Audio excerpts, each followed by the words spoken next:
आज हम संधि पढ़ेंगे। संधि कक्षा 10th के पाठ्यक्रम के अनुसार 3 प्रश्न आते हैं, एक एक अंकों के 3 प्रश्न आते हैं। सबसे पहले संधि जो शब्द है, इसमें सम उपसर्ग है। उपसर्गों की संख्या संस्कृत में 22 होती है।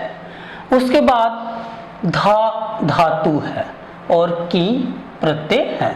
इन 3 शब्दों के योग से संधि शब्द की व्युत्पत्ति होती है। जैसे इसमें ये अनुस्वार है, इसके दो तरीके से हम उच्चारण करते हैं। ये किसी पद के अंत में हो, पदांत, ये किसी पद के अंत में हो तो इसका उच्चारण स्थान हम मैं करते हैं। और ये यदि किसी अपदांत का तात्पर्य पद के मध्यम में, पद के शुरू में, प्रारंभ में हो तो वहाँ इसका उच्चारण होता है न। अब जैसे इसमें ये स है और मैं ये बीच में आ जाता है, मध्य में आ जाता है, तो इसका अनुस्वार हो गया स न। अब धा में जो आ है उसका हो गया लोप, तो ध हलंत हो गया। अब उसके पश्चात की जो प्रत्यय है, इस की प्रत्यय में ई शेष रहता है। क्या शेष रहता है? ई शेष रहता है। अब हमारी स्थिति ये बनी स ध ई, ये स्थिति बनी। तो इस स्थिति में क्या करना है? इन पदों को जोड़ना है। तो स ध में ई मिला तो ये हो गया संधि। ये संधि शब्द बना है। संधि शब्द इस तरीके से सम उपसर्ग, धातु, की प्रत्यय, इन 3 शब्दों के योग से संधि शब्द बनता है। संधि का दूसरा नाम संहिता भी है। संधि को संहिता भी बोलते हैं, संहिता बोलते हैं। यानी वर्णानाम मेलनम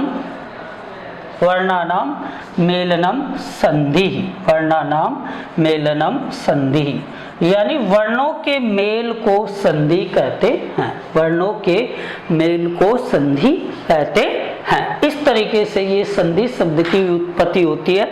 सम, एक बार फिर से मैं आवर्ती कर रहा हूँ, सम उपसर्ग, धातु, की प्रत्यय, इन 3 शब्दों के योग से संधि शब्द बनता है। संधि मैं का अनुस्वार हो गया तो स पर अनुस्वार आ गया। अब धा में आ का लोप होने पर ध हलंत हो गया और की प्रत्यय में ई शेष रहता है तो संधि, ये शब्द बना। संधि का दूसरा नाम है संहिता। इस तरीके से संधि किसे कहते हैं? संधि शब्द की व्युत्पत्ति क्या, ये संधि के बारे में हो गया।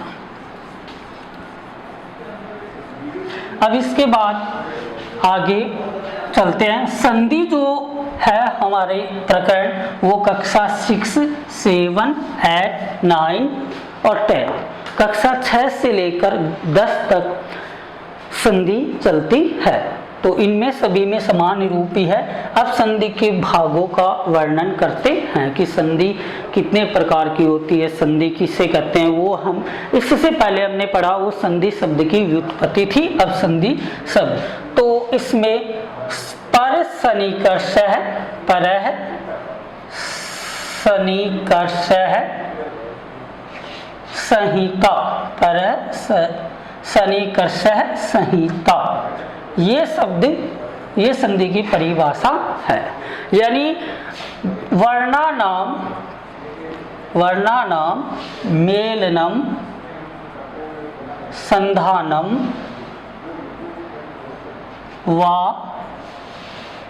जायते इति संधि कथयते। वर्णों के मेल से जो उत्पन्न होता है, जो विकार उत्पन्न होता है, उसे संधि कहते हैं। अब एक परिभाषा ये होगी। दूसरी ये द्वयो वर्णयो मेलनम संधानम वा जायते इति संधि कथयते।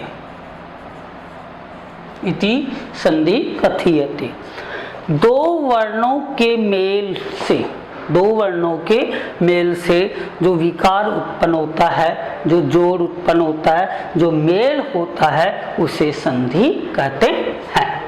और वर्णों के मेल से जो उत्पन्न विकार होता है, वर्णों का मेल होता है, वर्णों में विकार होता है, वो संधि कहलाती है। और संधि का दूसरा नाम है संहिता। ये हो गया संधि की परिभाषा। संधि की परिभाषा। तो संधि किसे कहते हैं? दो वर्णों के मेल को। अब संधि की बात एक ये भी है कि हम संधि विच्छेद करते हैं किसी भी पद का, तो उन संधि के पद का विच्छेद करते समय उनका सही संधि विच्छेद तभी माना जाएगा कि दोनों पदों का अर्थ निकलना चाहिए। यदि दोनों पदों का अर्थ नहीं निकलता है तो वो संधि सही नहीं होगी।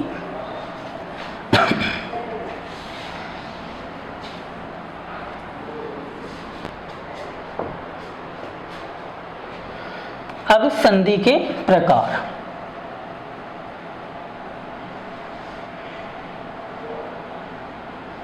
संधि के प्रकार। संधि कितने प्रकार की होती है? व्याकरण सिद्धांत कौमुदी, वैयाकरण सिद्धांत, वैयाकरण सिद्धांत कौमुदी, कौमुदी, वैयाकरण सिद्धांत कौमुदी के अनुसार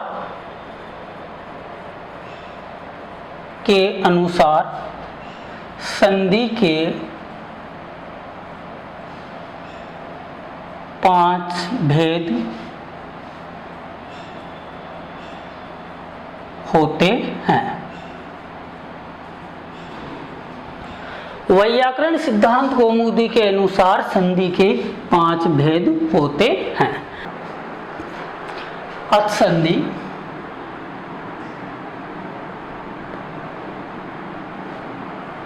अच संधि में पहली संधि हम यण संधि पढ़ते हैं। अच संधि में प्रथम संधि यण संधि पढ़ते हैं।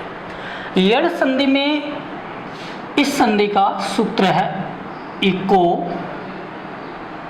यणचि, इको यणचि, ये इसका सूत्र है, इको यणचि। ये सूत्र देखो क्या कहता है कि इसकी वृत्ति है, जो संस्कृत में वृत्ति है, पहले संस्कृत में पढ़ते हैं फिर हिंदी में, तो इस सूत्र की वृत्ति ये वो कहती है इक स्थाने यण शादचि, शादचि संहिताया विषय। ये इस सूत्र की वृत्ति है।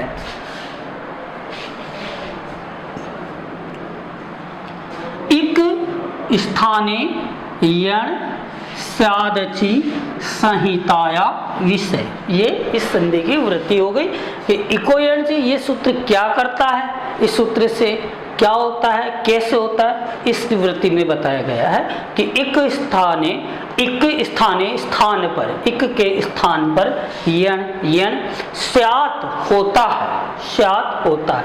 अच्छी, ये इसमें जो नाम है अच्छी, अच्छी का तात्पर्य यहाँ पर स्वर। अच्छी, अच्छी का मूल रूप है अच और अच का तात्पर्य यहाँ पर है स्वर। संहिताया, संहिता हमने प्रथम कक्षा में पढ़ा था कि संहिता किसको बोलते हैं? संधि को। संहिता संधि का दूसरा नाम है, संहिता संधि का दूसरा नाम है। विषय, विषय में यानी इक के स्थान पर, इक के स्थान पर यण होता है। अच, अच्छी, अच्छी का तात्पर्य है अच और अच का तात्पर्य स्वर। स्वर परे रहते हुए, परे, परे यानी बाद में, परे यानी बाद में। संहिताया संधि के विषय, विषय में, संधि के विषय में। तात्पर्य, सीधा सा तात्पर्य ये हुआ कि इक के स्थान पर यण होता है स्वर परे रहते हुए संधि के विषय में। इस वृत्ति, इस सूत्र की ये जो वृत्ति है, इस वृत्ति का हिंदी अर्थ ये होता है कि इक के स्थान पर यण होता है स्वर परे रहते हुए संधि के विषय में। संहिता का नाम है संधि, संधि के विषय में। अब देखो, इक और यण ये दो हमारे पास आते हैं, इक और दूसरा है यण। इसके बारे में हम जानेंगे कि इक क्या होता है, ये कैसे बना, यण क्या है, ये कैसे बना। तो अब इसमें सबसे पहले मैंने आपको ये बताया था कि माहेश्वर सूत्र है, उसमें ही पूरी संधि बनती है, अचसंधि। तो सबसे पहले वो जो 4 सूत्र है माहेश्वर सूत्र के, जो प्रारंभ के जो 4 सूत्र है, उसमें पहला सूत्र है अ ई ओ न, पहला सूत्र ये। दूसरा सूत्र है आई उन री ऋक, दूसरा सूत्र है री ऋ। तीसरा सूत्र है ए ओम, तीसरा सूत्र है ए ओम। और चौथा सूत्र है आई आउच, आई आउच। ये 4 सूत्र है। अब इसमें सबसे पहले ये इक का तात्पर्य क्या है, यानी इक कैसे बना, इसमें क्या है, किसे कहते हैं, इक का तात्पर्य क्या है। तो इक में सबसे पहले हम लिखते हैं यहाँ पर इक, ठीक है, ये लिख लिया इक। अब देखो, इक में पहला वर्ण क्या है, ई, क्या है, ई। इक में प्रथम वर्ण है ई, तो ये रहा ई, मिल गया आपको ई। अंतिम वर्ण क्या है इसका, क। अब देखो क कहाँ आता है इनमें, ये रहा क, ये क। अब इस ई से लेकर क तक के जो स्वर आते हैं वो क्या कहलाते हैं, इक कहलाते हैं। यानी इस ई से लेकर क तक जो स्वर आते हैं वो इक कहलाते हैं। यानी इक, ई, इक में पहला प्रथम वर्ण ई है, ये रहा ई, और अंतिम क्या क, ये रहा क। इस ई से लेकर क तक के जो स्वर आते हैं वो इक कहलाते। अब कौन कौन से स्वर आए इसमें, एक तो ई हो गया, ऊ हो गया, अणक नहीं लेंगे क्योंकि ये व्यंजन है, ठीक है। उसके बाद में री हो गया और री हो गया। तो ये 4 स्वर हमारे आ गए और ये कहलाते हैं इक, ये इक कहलाते हैं। तो इन 4 स्वरों को हम लिखेंगे यहाँ पर ई, ओ, री और री, ये 4 स्वर हो गए, ई, ओ, री, री। तो इसका तात्पर्य, इस इक का तात्पर्य समझ गए कि ई, इक में 4 स्वर आते, ई से लेकर क तक जो स्वर है वो उसमें 4 स्वर आते हैं, ई, ओ, री, री। अब उसके बाद में आता है यण, उसके बाद में आता है यण। यण, यण में व्यंजन आते हैं 4, क्या आते हैं, व्यंजन आते हैं 4। अब दूसरा हम यहाँ पर लिखेंगे यण। ये यण में 4 व्यंजन ये आते हैं, य, व, र और ल। व्यंजन हमेशा क्या होते हैं, हलंत होते हैं, इसलिए इनको हलंत कर दिया, ये हलंत हो गए। अब इस यण का तात्पर्य ये 4 व्यंजन हो गए, य, व, र, ल, य, व, र, ल। इक का तात्पर्य ये हो गया ई, ओ, री, री, ई, ओ, री, री। इक का तात्पर्य ये हो गया यण, य, व, र, ल। अब देखो इस सूत्र की वृत्ति में एक बार फिर से चलते हैं। इक, इक ये हो गया, इक में ये 4 स्वर आ गए, ई, ऊ, री, री। फिर है यण, ये रहा यण, यण में ये 4 व्यंजन हो गए, य, व, र, ल। तो ये 4, यण में ये 4 व्यंजन आ गए, य, व, र, ल। अब स्यात होता है, यानी इनके स्थान पर ये होता है, कब, अची, अच परे रहते हुए, यानी असमान स्वर होने पर। सीधा सा तात्पर्य है कि असमान स्वर होने पर, असमान स्वर होने पर, असमान स्वर होने पर होता है।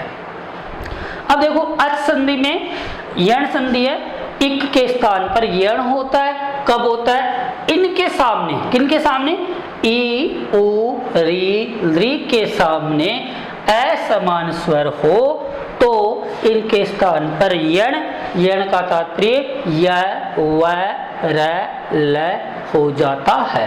कब होता है? असमान स्वर होने पर। और कहाँ असमान स्वर होते? इनके सामने ई उ री री। अब इनकी बड़ी मात्राएं भी आ सकती है, जैसे यहाँ पर ह्रस्व ई छोटी ई है, यहाँ पर दीर्घ ई बड़ी ई भी आ सकती है, छोटा ऊ बड़ा ऊ भी आ सकता है, छोटी री बड़ी री भी आ सकती है। री का कोई दीर्घ स्वर नहीं होता, तो ये यथावत ही रहेगा। तो तात्पर्य ये हुआ कि इक के स्थान पर यण होता है और यण के स्थान पर इक होता है। इक में 4 स्वर आते, ई उ री री, और यण में 4 व्यंजन आते, य व र ल।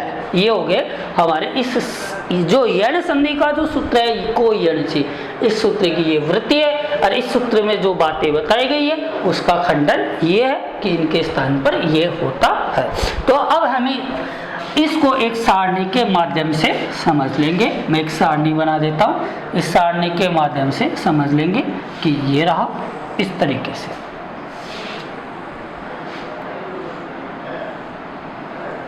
ठीक है। ई के स्थान पर यह होता है, यह के स्थान पर ई होता है, उ के स्थान पर वह होता है और वह के स्थान पर उ होता है। उ के स्थान पर वह होता है और वह के स्थान पर उ होता है। उसके पश्चात री, री के स्थान पर र होता है और र के स्थान पर री होता है। री के स्थान पर ल होता है और ल के स्थान पर री होता है। अब बात आती है कब होता है, यानी कब होता है कि ई उ री री के सामने असमान स्वर हो तो ही होता है, अन्यथा नहीं होता है। यानी जब हम संधि का विच्छेद करेंगे तो ये जो स्वर है हमारे ई उ री री, इनके सामने यानी इन चारों स्वर के सामने असमान स्वर होने पर क्या हो जाएगा? इनके स्थान पर ये य व र ल हो जाएगा। यदि इनके सामने असमान नहीं है, समान है तो नहीं होगा। समान होने पर, समान स्वर होने पर दीर्घ संधि होती है, न कि यण संधि होती है। तो इसलिए हमें इस ई उ री री के स्थान पर य व र ल करते समय इस बात का आपको महत्वपूर्ण ध्यान रखना है कि इनके सामने असमान स्वर होगा तो ही हम इनके स्थान पर ये करेंगे, अन्यथा नहीं करेंगे। यदि हमने त्रुटिवश कर दिया तो वो यण संधि के अंतर्गत नहीं आएगी, वो दीर्घ संधि हो जाएगी और अर्थ का अनर्थ हो जाएगा। ठीक है।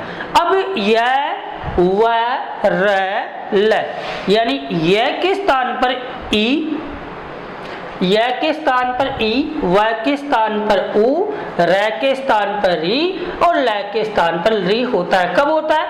इनके सामने स्वर नहीं होना चाहिए, स्वर नहीं होना चाहिए। तो इसकी तो पहचान क्या हो गई कि इनकी तो ये पहचान हो गई कि इनके सामने असमान स्वर होगा तो ही हम ई उ री री के स्थान पर य व र ल करेंगे। यदि य व र ल के स्थान पर, परीक्षा में दोनों दृष्टि से आ सकता है प्रश्न कि इस तरीके से भी आ गया कि इनका ये करना भी आ गया, तो इनके स्थान पर ये हम करेंगे। कब करेंगे कि इनसे पहले स्वर नहीं होना चाहिए। किनके पहले? इनके पहले स्वर नहीं होना चाहिए, यानी य व र ल के पहले स्वर नहीं होना चाहिए। यानी इनसे तात्पर्य यण से पहले, यण से पहले क्या नहीं होना चाहिए? स्वर नहीं होना चाहिए। क्या नहीं होना चाहिए? स्वर नहीं होना चाहिए। यण से पहले स्वर नहीं होना चाहिए तो ही य व र ल के स्थान पर ई उ री री होगा, अन्यथा नहीं होगा। अर्थात स्वर नहीं होना चाहिए, इसका तात्पर्य है कि य व र ल के पहले हलंत होना चाहिए। हलंत का तात्पर्य आधा वर्ण होना चाहिए। हलंत का तात्पर्य आधा वर्ण होना चाहिए, हलंत वर्ण होना चाहिए, अर्थात व्यंजन होना चाहिए। ये बात आपको मुख्य रूप से ध्यान रखनी है कि य व र ल के स्थान पर ई उ री री करते समय य व र ल के पहले स्वर नहीं होना चाहिए, अर्थात यण से पहले स्वर नहीं होना चाहिए, अर्थात हलंत वर्ण होना चाहिए, अर्थात आधा वर्ण होना चाहिए, अर्थात व्यंजन होना चाहिए। तो ही य व र ल के स्थान पर ई उरील री होगा, अन्यथा नहीं होगा, अन्यथा नहीं होगा। तो आपको एक बात मुख्य रूप से ये ध्यान रखनी है। अब एक बार इसकी फिर से आवर्ती कर रहा हूं कि संधि यण संधि का सूत्र है इको यण सी। ये सूत्र कहता है कि इक के स्थान पर यण होता है स्वर परे रहते हुए संधि के विषय में। संहिता नाम किसका नाम है? संधि का। अब इस इक में ये इक है हमारा और इक ये रहा। इक में चार इक का प्रथम वर्ण है ई, ये माहेश्वरी सूत्र है, इसके द्वारा समझा रहा हूं। इसका प्रथम वर्ण है ई और अंत में क्या कै, ये रहा कै। इस ई से लेकर कै तक ये इक कहलाते और इस इक में ये चार स्वर आते हैं। कौन कौन से? ई ओ री री, ये चार स्वर आते हैं ई ओ री री। और इन चारों स्वर के स्थान पर य व र ल होता है। अब बात आती है कब होता है, बात ये आती कि कब होता है। कब होता है कि ई ऊ रील री ये भी स्वर है। अब इनके सामने असमान स्वर होगा तो ही होगा, अन्यथा नहीं होगा। अब दूसरी बात ये आती है कि यण में चार व्यंजन आते हैं य व र ल। इनके स्थान पर ई ओ री होता है। कब होता है कि य व र ल के पहले स्वर नहीं होना चाहिए, यानी य व र ल के स्थान पर ई ऊ री होगा। कब होगा? इनके पहले स्वर नहीं होना चाहिए। किनके पहले? यण से पहले स्वर नहीं होना चाहिए, अर्थात य व र ल से पहले स्वर नहीं होना चाहिए, अर्थात हलंत वर्ण होना चाहिए, यानी ऐसे आधा अक्षर होना चाहिए, अर्थात आधा वर्ण होना चाहिए, अर्थात व्यंजन होना चाहिए, तो ही इनके स्थान पर ये होगा, अन्यथा नहीं होगा। तो इस तरीके से अब इस यण संधि को आप सीखेंगे और सीखने के लिए सबसे पहले आपको क्या याद रखना है? कुछ ज्यादा याद नहीं रखना, चार स्वर ये याद रखने ई ऊ रील री, उसके बाद में चार व्यंजन ये याद रखने य व र ल। अब बात ये आती है कब होता है? ई ऊ रील री के स्थान पर य व र ल असमान स्वर होने पर होता है। असमान का तात्पर्य है कि इनके जैसा नहीं होना चाहिए, जैसे ई के जैसा नहीं होना चाहिए, ऊ के जैसा नहीं होना चाहिए, इनसे भिन्न स्वर हो। फिर दूसरी बात ये आती है य व र ल के स्थान पर ई ऊ रील री होता है। कब होता है? इनसे पहले स्वर नहीं होना चाहिए, अर्थात आधा वर्ण होना चाहिए, अर्थात हलंत वर्ण होना चाहिए, अर्थात व्यंजन होना चाहिए। ये आपके यण संधि के हो गई। इस यण संधि में आपको ये चार बातें ही, ये चार वर्ण ये याद रखने, चार ये याद रखने और असमान स्वर याद रखना, इधर इनके पहले स्वर नहीं होना चाहिए। बस यण संधि में इतना ही। अब इसके उदाहरण वो हम हल करते हैं। कैसे करेंगे देखो, सबसे पहले एक एक का हम उदाहरण हल कर लेते हैं। सबसे पहले इसमें क्या होता है? ई, ठीक है, और ई के स्थान पर क्या होता है? यह होता है, ठीक है। कब होता है? ई के स्थान पर यह असमान स्वर होने पर, असमान स्वर होने पर होता है। असमान स्वर होने पर, असमान का तात्पर्य यहाँ पर यह है कि ई के सामने यह तभी होगा, ई से भिन्न कोई स्वर होगा। जैसे हम संधि में एक विच्छेद शब्द प्रयुक्त करते हैं, संधि विच्छेद यानी संधि के टुकड़े करना, जोड़ का चिन्ह लगा के, धन का चिन्ह लगा के, प्लस का चिन्ह लगा के, तो जोड़ का चिन्ह लगा के। अब प्रथम वर्ण इधर प्रथम जो पद है वो तो इधर आ गया, फिर हम जोड़ का चिन्ह लगा देंगे और इधर क्या आ गया? द्वितीय पद। इधर क्या आ गया? द्वितीय पद। इस बात को आपको याद रखनी है। प्रथम पद जोड़ का चिन्ह लगा देंगे, द्वितीय पद। अब ये जो ऐसी स्थिति होती है, इस स्थिति को हम संधि में विच्छेद नाम से एक शब्द प्रयोग करते हैं। विच्छेद नाम से शब्द प्रयुक्त करते हैं कि इसका संधि विच्छेद हो गया। दूसरा, इसमें एक हम समस्त पद नाम से एक शब्द प्रयुक्त करते हैं कि इनको मिला देते हैं, प्रथम पद और द्वितीय पद इनका हम संयोजन कर देते हैं, अर्थात इनको हम जोड़ देते हैं, इनको हम जोड़ देते हैं, संयोजन कर देते हैं, वो संधि का समस्त पद हो गया। और इनको विच्छेद, इनके टुकड़े कर देते हैं, वो विच्छेद कहलाता है। तो सबसे पहले इन संधि को, इसके उदाहरण हल करने से पहले हम ये बात जानते हैं कि संधि हमेशा एक पद है उसके बीच में जोड़ का चिन्ह लगाएंगे विच्छेद करते समय। तो इधर क्या हो गया, प्रथम पद हो गया, प्रथम पद, और इधर क्या हो गया, द्वितीय पद हो गया। ठीक है, ये स्थिति क्या हो गई, विच्छेद की स्थिति हो गई। इसको हम संधि विच्छेद बोलते हैं, जोड़ का चिन्ह लगा के। अब देखो, जो भी संधि का परिवर्तन होता है, संधि की पहचान होती है। एक तो ऐसी स्थिति में हम पहचान करते हैं संधि की, दूसरी स्थिति में हम समस्त पद में, संधि का समस्त पद है उसकी पहचान करते हैं। तो संधि के विच्छेद किया हुआ पद है उसकी हम पहचान करते हैं। तो प्रथम पद के अंत में, प्रथम पद के अंत में, पदांत का तात्पर्य पद के अंत में, प्रथम पद के अंत में यदि स्वर है, यानी प्रथम पद यहाँ इस प्रथम पद के अंत में यदि स्वर है तो वो तो अचसंधि है ही है। ठीक है, अचसंधि तो है। अब यदि प्रथम पद के अंत में व्यंजन है तो वो हल संधि है, और यहाँ पर यदि विसर्ग है तो वो विसर्ग संधि है।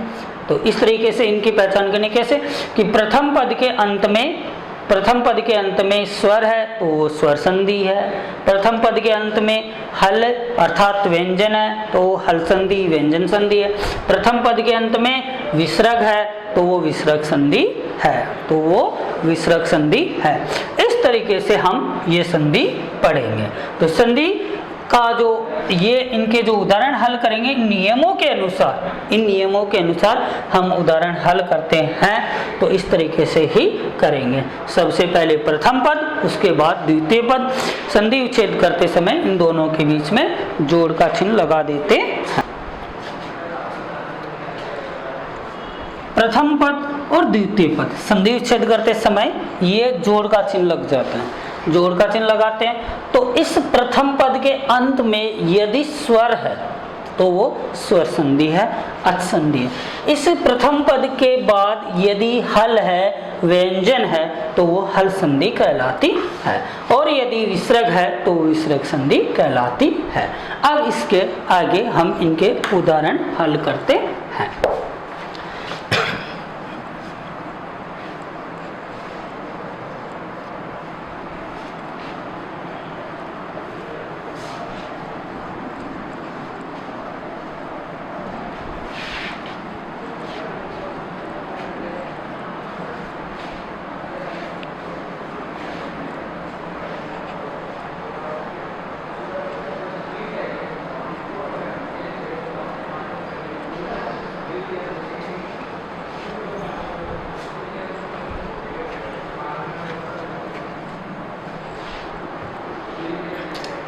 तो हम यण संधि पढ़ रहे थे।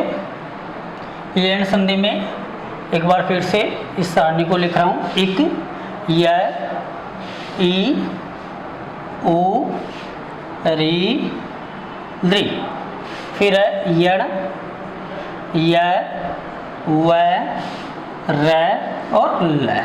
ये चार व्यंजन हो गए, य, व, र, ल। ई, उ, री, लृ, ये चार स्वर हो गए। तो इसको हम एक सारणी के द्वारा समझ लेते हैं। यण संधि में कुछ नहीं है, बस इतना सा है, ये चार स्वर ये याद रखने और चार व्यंजन ये याद रखने। ए के स्थान पर यह होता है, य के स्थान पर ई होता है, ओ के स्थान पर व होता है, व के स्थान पर उ होता है, री के स्थान पर र होता है, र के स्थान पर ई होता है, लृ के स्थान पर ल होता है, ल के स्थान पर लृ होता है। अब बात आती है कब होता है, यानी ई उ री लृ के स्थान पर ये व र ल असमान स्वर होने पर होता है, असमान स्वर होने पर होता है। असमान स्वर होने का यहाँ तात्पर्य है इनसे भिन्न स्वर हो, ई उ री लृ के सामने असमान अर्थात इनसे भिन्न स्वर हो तो ही इनके स्थान पर ये होगा, अन्यथा नहीं होगा। अब बात यह आती है य व र ल के स्थान पर ई उ री लृ होता है, कब होता है, इनसे पहले स्वर नहीं होना चाहिए, स्वर नहीं होना चाहिए, स्वर नहीं होना चाहिए, ये हो गया। स्वर नहीं होना चाहिए अर्थात क्या नहीं होना चाहिए, स्वर नहीं होना चाहिए अर्थात व्यंजन होना चाहिए, अर्थात आधा वर्ण होना चाहिए, अर्थात हलंत वर्ण होना चाहिए, तब इनके स्थान पर य वरल के स्थान पर ई उ रील री होता है, अन्यथा नहीं होता है। ये बात आपको अच्छी तरीके से दिमाग में सेट कर लेनी है कि इन चार स्वरों के स्थान पर ये होता है, इनके स्थान पर ये होता है, इनके स्थान पर ये असमान स्वर होने पर होता है, और इनके स्थान पर ये, इनके पहले य और ल के पहले स्वर नहीं होना चाहिए, अर्थात इनसे पहले आधा अक्षर होना चाहिए, आधा वर्ण होना चाहिए, व्यंजन होना चाहिए, हलंत होना चाहिए। अब इसमें सबसे पहले हम ये हल करते हैं। पहला देखो, पहला ये ई के स्थान पर यह होता है, ठीक है। कब होता है? ई के सामने असमान स्वर होने पर, ई के सामने असमान स्वर होने पर, असमान स्वर होने पर होता है। असमान स्वर होने का तात्पर्य ई के सामने यह स्वर होगा तभी होगा, ई के सामने भिन्न स्वर हो, असमान स्वर हो, इसके जैसा न हो, ठीक है। अब दूसरी इसकी शर्त यह है कि यह के स्थान पर ई होता है, यह के स्थान पर ई होता है। परीक्षा में दोनों तरीके से प्रश्न आ सकता है, ई के स्थान पर यह के स्थान पर ई। तो ई के स्थान पर यह तो असमान स्वर होने पर, और यह के स्थान पर ई, इनसे पहले क्या नहीं होना चाहिए? स्वर नहीं होना चाहिए। यह के पहले स्वर नहीं होना चाहिए, अर्थात आधा वर्ण होना चाहिए, अर्थात आधा वर्ण होना चाहिए, अर्थात हलंत वर्ण होना चाहिए, अर्थात आधा अक्षर होना चाहिए, तभी इनके स्थान पर ये होता है। अब देखो, सबसे पहले हम उदाहरण करते हैं। समस्त संधि का पद है, उसमें सबसे पहले हमने लिया एक उदाहरण प्रत्येकम, प्रत्येकम। अब देखो, सबसे पहले हमें इस संधि विच्छेद, इस पद का संधि विच्छेद करते हैं तो कैसे करेंगे? सबसे पहले देखो, इसमें कौन सा वर्ण आ रहा है जो हमारी सारणी में है? तो प्र नहीं आ रहा है, तय भी नहीं आ रहा, ये आ रहा है, ये रहा ये है, ये आ रहा है। यह के स्थान पर क्या होता है? ये होता है। कब होता है? ये आ रहा है, ये रहा ये। यह के स्थान पर ये होता है। कब होता है? कब होता है? क्यों होता है? कब होता है? ये स्थिति रही कि ये स्थिति लागू होगी।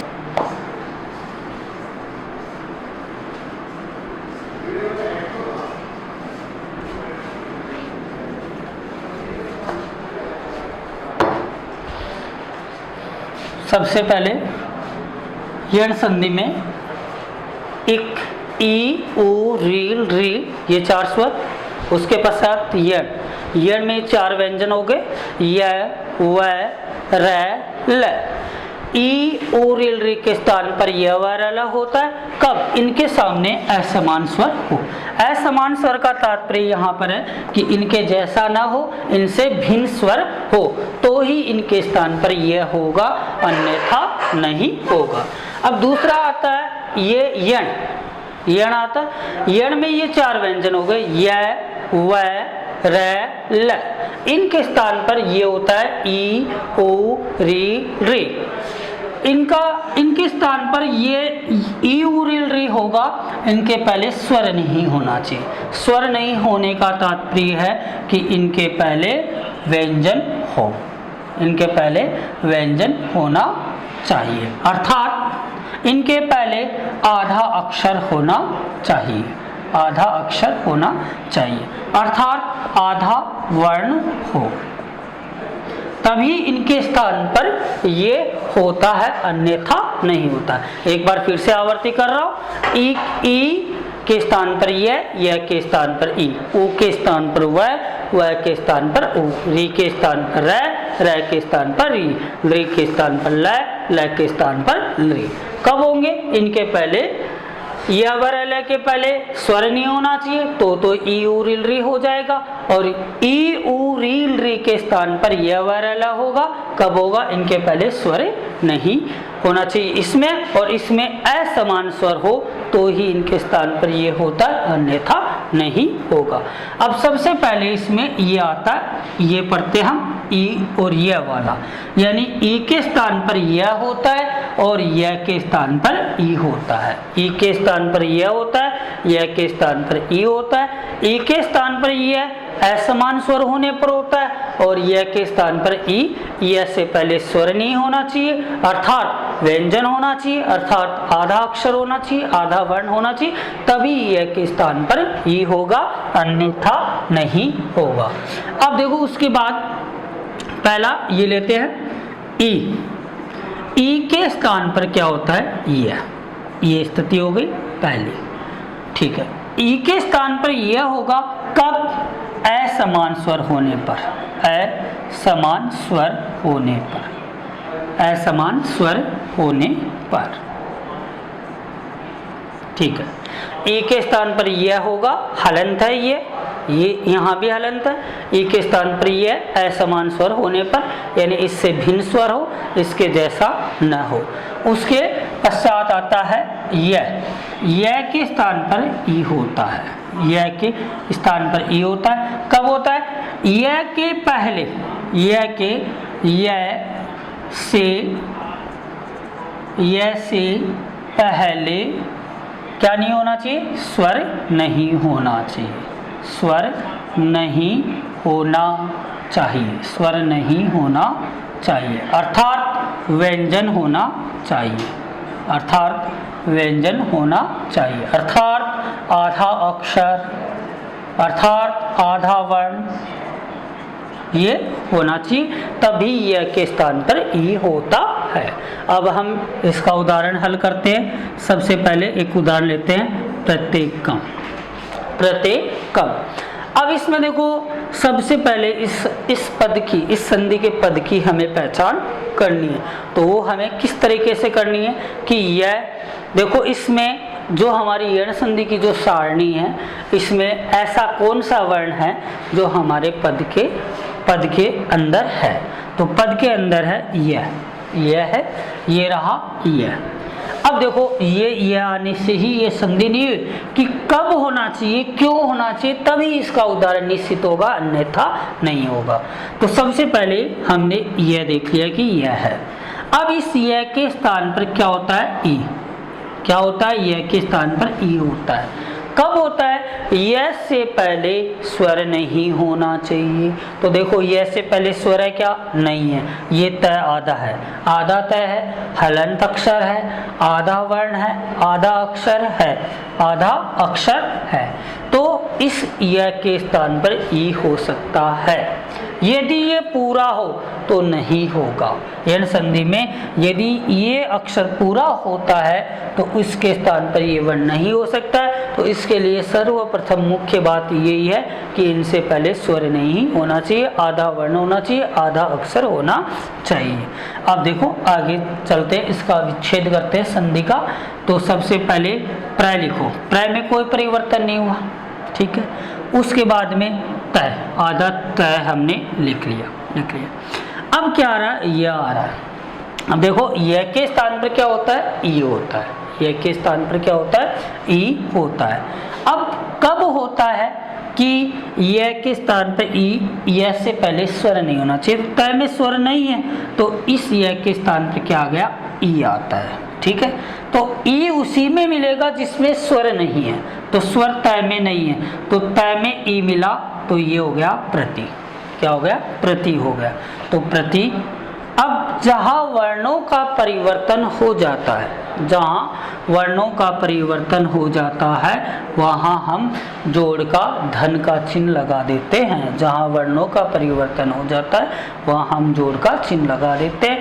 अब देखो यह हलंत है, यहाँ पर ये रहा हलंत है। अब इस यह हलंत ही यहाँ से जाएगा, तो अब इसमें है क्या? ए स्वर है, ए स्वर है, यानी इस यह पर एक की मात्रा है। तो हमने क्या लिख लिया? ए लिख लिया, ठीक है। अब क्या? उसके बाद क, तो लिख लिया क। उसके बाद क्या है? मैं, तो लिख लिया मैं। तो इसकी, इस पद का ये विच्छेद हो गया, इस संधि पद का ये विच्छेद हो गया प्रति जोड़ एक का, प्रति जोड़ एक का, यह स्थिति होगी। अब इसमें आपको एक बात याद रखनी, संधि का विच्छेद करते समय दो पद हो जाते हैं। संधि का विच्छेद करते समय दो पद हो जाते हैं, प्रथम पद और द्वितीय पद, दूसरा पद। अब प्रथम पद का अंतिम वर्ण, प्रथम पद का अंतिम वर्ण और द्वितीय पद का प्रथम वर्ण, प्रथम पद का अंतिम वर्ण, द्वितीय पद का प्रथम वर्ण। ये प्रथम पद है प्रति, ठीक है। अब प्रति का अंतिम वर्ण क्या है? ती, और ती में स्वर क्या है? ई। ती में स्वर क्या है? ईश्वर है। ईश्वर यानी प्रथम पद का अंतिम वर्ण में यदि स्वर है तो वो स्वर संधि हो गई, यदि व्यंजन है तो वो व्यंजन संधि हो गई, यदि यहाँ पर विसर्ग है तो वो विसर्ग संधि हो गई। तो अब यहाँ पर क्या है? इसमें है ती में ई, तो ये हो गई स्वर संधि। स्वर संधि का तात्पर्य अच संधि, तो ये अच संधि हो गई। अब ती में ई आ गया। अब ई आते आपके दिमाग में आना चाहिए, ये रहा ई, है ई। अब इस ई के स्थान पर दिमाग में आना चाहिए क्या होता है? यह होता है, तुरंत आ जाना चाहिए। ई के स्थान पर यह होता है। अब स्थिति आती है कब होता है, ऐसी स्थिति आती है कि कब होता है, तो इसके सामने असमान स्वर हो। अब दूसरे पद का प्रथम वर्ण, द्वितीय पद का प्रथम वर्ण क्या है? ए, यानी इसकी स्थिति ये ई जोड़ ए, ये हुई। ई आते आपके दिमाग में आना चाहिए यह होता है, यह होता है कब होता है? असमान स्वर होने पर, असमान स्वर होने पर। तो ई के सामने क्या है? ए है, ए क्या है? असमान स्वर है, ई से असमान है, ई जैसा नहीं, ई से भिन्न स्वर है, तो इस ई के स्थान पर क्या हो जाएगा? यह हो जाएगा। तो अब देखो इसका हम ऐसा बनाते हैं कैसे? तो प्र में कोई परिवर्तन नहीं है, नहीं हुआ। अब देखो तय में जो ई है वो, तय में जो ई है वो चला गया, तो तय आधा हो गया, तय हलंत हो गया। अब हलंत होने के पश्चात क्या हुआ? अब इस ई के स्थान पर यह हो गया। कब होगा कि ई के स्थान पर यह असमान स्वर, तो असमान स्वर ए है, तो इस ई के स्थान पर हो गया यह, तो ये लिख लिया हमने, यह आधा लिख लिया। अब क्या है? ऐसी स्थिति हो गई। अब बचा ए, फिर क और फिर म, ऐसी स्थिति हो गई हमारे संधि की। अब इसका समस्त पद बना देंगे, तो प्र, ठीक है, आधा तय है। अब देखो यह और ए, यह आधा है, ए इसमें मिलेगा, तो ये क्या हो जाएगा? ये हो जाएगा। फिर क्या है? क, फिर क्या है? म, ऐसी स्थिति हो गई प्रत्येकम, प्रत्येकम।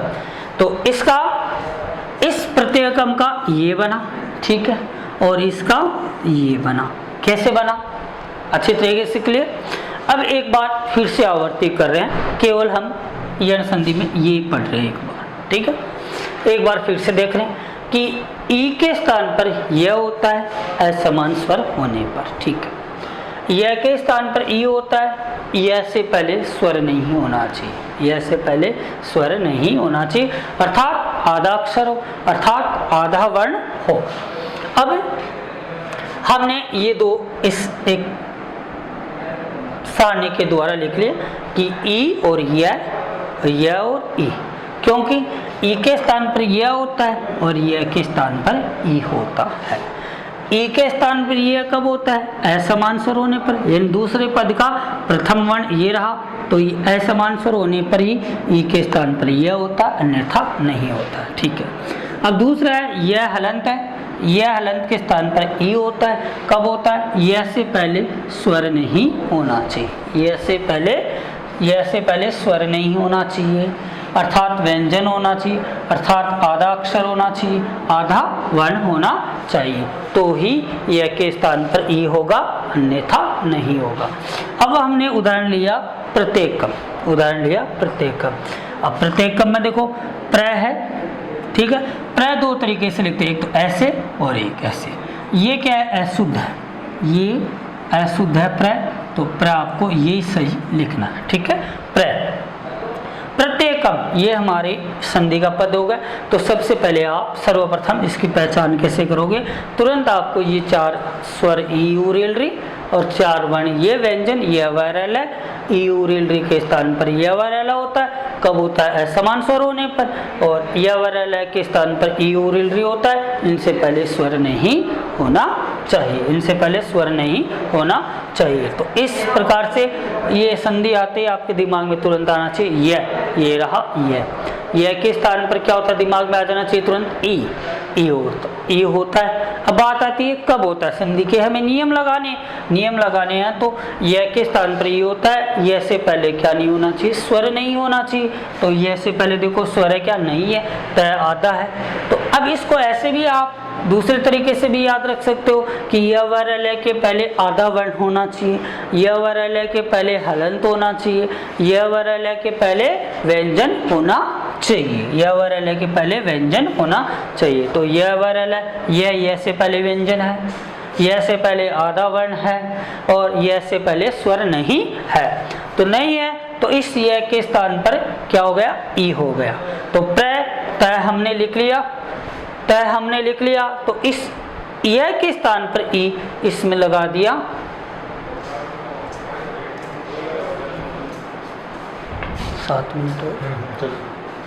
यह के स्थान पर ई, तो ये ई इसमें आ गया। तो प्रति फिर जोड़ का चिन्ह लगा दिया, ये हो गया। अब ये देखो यह हलंती गया, यहाँ से हलंती गया, तो यह क्या छूट के गया, यह में ए स्वर की मात्रा है। देखो यह हलंती है ना, तो ये यहाँ से हलंत ही जाएगा, इस बात को याद रखना। इसमें इन व्यंजनों में यह वर्ण व्यंजनों में जो जिस स्वर की मात्राएं हैं वो मात्रा संधि विच्छेद करते समय जोड़ के बाद लिख देंगे, जोड़ के बाद यानी द्वितीय पद का प्रथम वर्ण के रूप में लिखेंगे। तो यह में ए है तो हमने ए लिख दिया, फिर क्या है आगे कै और फिर क्या है मैं, तो एकम, इसका संधि विच्छेद हो गया प्रति धन एकम, प्रति जोड़ एकम। अब ऐसी स्थिति होगी परीक्षा में दोनों तरीके से प्रश्न आ सकता है, ऐसे भी आ सकता है तो ऐसे भी आ सकता है, ठीक है। अब प्रति एकम ऐसे आया तो पहले सबसे पहले प्रथम पद का अंतिम वर्ण देखेंगे क्या है, ई, ठीक है। उसके बाद क्या है ए, ई और ए है। ई आते आपके दिमाग में आना चाहिए कि यह होता है, कब होता है, इनसे पहले स्वर नहीं होना चाहिए, इनसे पहले व्यंजन होना चाहिए, आधा वर्ण होना चाहिए, आधा अक्षर होना चाहिए, ठीक है, ये हो गया।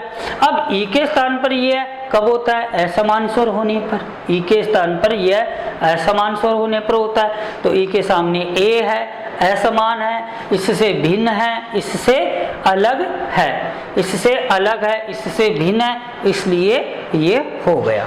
तो अब तय हमने लिख लिया, ठीक है। तय में ई गया, तय आधा हो गया। ई के स्थान पर क्या आया, यह आया, कब आया, असमान स्वर होने पर, यह लिख लिया, फिर यह लिख लिया। अब बचा क्या, ए लिख लिया, क लिख लिया, मैं हलंत हो गया। अब इसकी ऐसी स्थिति हो गई। अब इनका मेल कर देंगे, क्या कर देंगे, वर्णों का मेल कर देंगे, मिलान कर देंगे।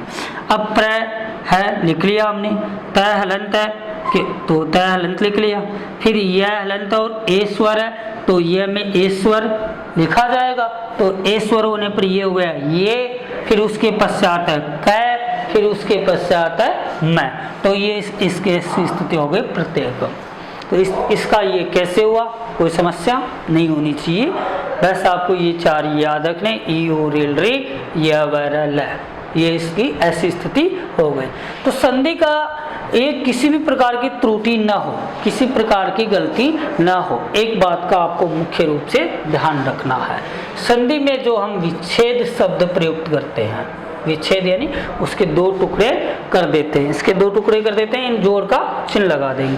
जोड़ का चिन्ह लगाएंगे तो इधर तो हो जाएगा प्रथम पद और इधर हो जाएगा द्वितीय पद। एक बार फिर से आवर्ती कर रहा हूं इस बात की, क्या कि प्रथम पद का अंतिम वर्ण, प्रथम पद का अंतिम वर्ण। क्या अक्सर यहाँ त्रुटियां हो जाती है, वैसे तो समस्त पद में तो हो जाता है, लेकिन यहाँ त्रुटियां हो जाती है, मिक्स कर देते हैं, मिश्रित कर देते हैं। होती है अणसंधि बताते हैं गुण, होती है गुण बताते हैं वृद्धि, होती है वृद्धि बताते हैं आदि। तो इसलिए इस बात का महत्वपूर्ण ध्यान रखना, मुख्य रूप से ध्यान रखना, क्या ध्यान रखना कि प्रथम पद का अंतिम वर्ण यदि स्वर है तो वो संधि हो गई अच संधि। ठीक है, यदि प्रथम पद का अंतिम वर्ण हलंत है, हलंत का मतलब व्यंजन है, आधा अक्षर अंतिम वर्ण, तो वो हल संधि हो गई। ठीक है, यदि विसर्ग है, प्रथम पद के अंत में ऐसे विसर्ग लगा हुआ है तो वो संधि है विसर्ग। तो आपकी संधि में आधी समस्या तो यही हल हो गई। जैसे मान लो ये हमारा है प्रतिधन एकम। ठीक है, अब प्रथम पद का अंतिम वर्ण ती है, ती में ई है, तो ये ई स्वर होने का तात्पर्य है कि ये स्वर संधि है, स्वर संधि है, अच संधि है। हमें दूसरी में जाने की जरूरत ही नहीं है, नहीं तो हमें हल में जाने की जरूरत है, नहीं विसर्ग में जाने की जरूरत है, क्योंकि इसमें स्वर है। स्वर होने का तात्पर्य ये अच संधि है। ठीक है, अच संधि हो गई। अब उसके पश्चात द्वितीय पद का प्रथम वर्ण, द्वितीय पद का प्रथम वर्ण ये हो गया। इसका उस संधि के आधार पर निर्धारित होता है। तो मुख्य रूप से ये बात आपको ध्यान रखनी है।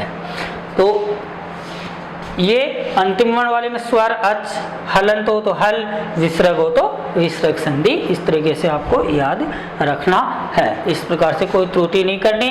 एक ये जो द्वितीय पद का प्रथम वर्ण ये होता है, यदि यहाँ पर कोई व्यंजन आता है तो वो स्वर है उस व्यंजन में मिल जाता है। जैसे यहाँ पर ती में ई आया, ई के स्थान पर ये ई आया। अब इधर क्या है, ए है, तो ये आधा है, हलंत है, तो हलंत होने का तात्पर्य ये ए इसमें मिलने पर ये हो जाता है ये बात भी आपको याद रखनी है अच्छी तरीके से कि किसी भी प्रकार की कोई त्रुटि ना हो। उसके उपरांत क्या करना है कि ये जो ऐसी स्थिति आई कि प्रत्येक कम वाली, इसमें भी अक्सर त्रुटियां होती है कि ये में ए कहाँ से आया। तो देखो ये है, ये के स्थान पर ये होगा, तो हमारा तो ये क्या हलंत ही है, हलंत के स्थान पर ही होगा, तो हलंत के स्थान पर होगा तो प्रय आधा तय है।